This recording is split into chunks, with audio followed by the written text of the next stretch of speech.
Hey, what's up everybody? Joshua Casper back at you with Plugin Boutique, and this is going to be a super quick tutorial. It's on using Melda Production EQs. I'm going to be using the MAutoDynamicEQ, but every one of Melda Production's EQs, and there are quite a few, you can see them right here, each have this functionality, and that is the ability to find out what notes are being played inside an audio sample. So let me show you what I mean. I have this music piece right here. This is from a sample pack from Ghost Syndicate. I'm gonna leave a link to it. In fact, this is all kind of a song starter construction kit that I'm just kind of putting together for the sake of this tutorial. So if you like this flavor, definitely check out that pack. I have this piano loop here.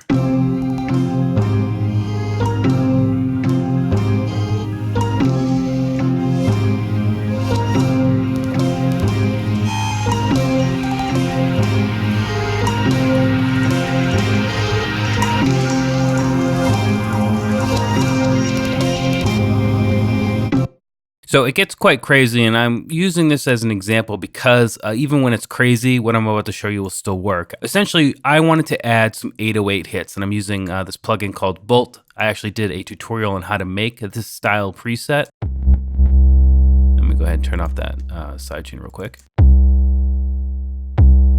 And I didn't know what note to put it on. I wanted it to be in the key of the track, and this is kind of the beef. I can't really pitch this too much without changing it too much, so I wanted to make my bass in the key of this track.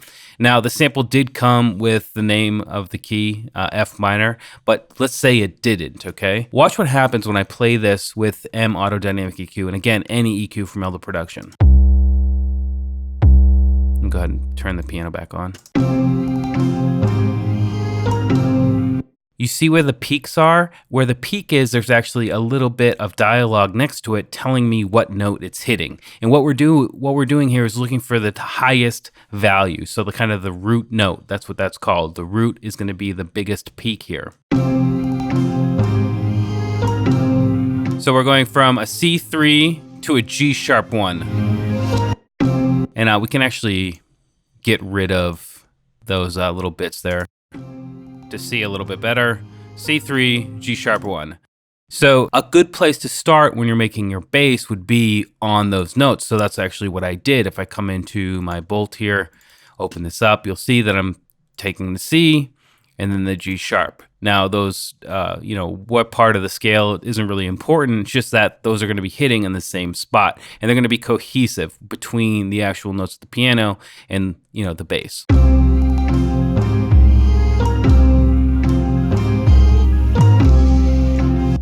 So I'm pretty much just hitting a C note. The C note is hitting with the actual kick of the drum loop.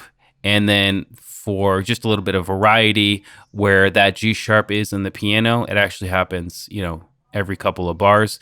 For every 2 bars here, I just have it knock in that bass, that sub bass on that G sharp, and that way it all sits together. And that's how cool that is. Now that's gonna work for anything. Any sample you want to know the key of, you simply just drop one of Melda Production's EQs on it, and it will just point it right out to you. Now other EQs have that functionality, but you kind of have to use your mouse, and it's not so obvious. I just love how it just shows you. It's just like, yo, this is C3. Don't worry about it. You know what I mean? I don't have to worry about anything. I don't have to do any analysis on my own. It just shows me. So let's just take something else and drop it on there just to show you what I mean. So we're looking at F sharp, F sharp, and then it dips down to D sharp.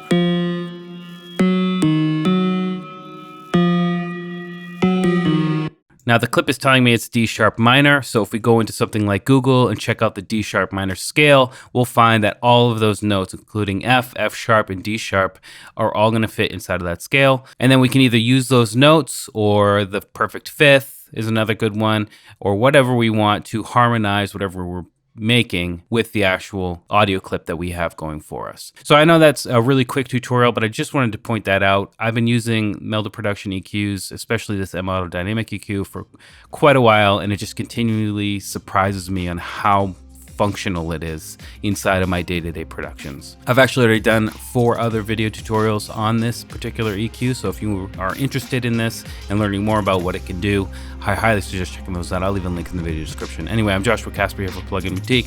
I hope you learned something, and I'll see you in the next video.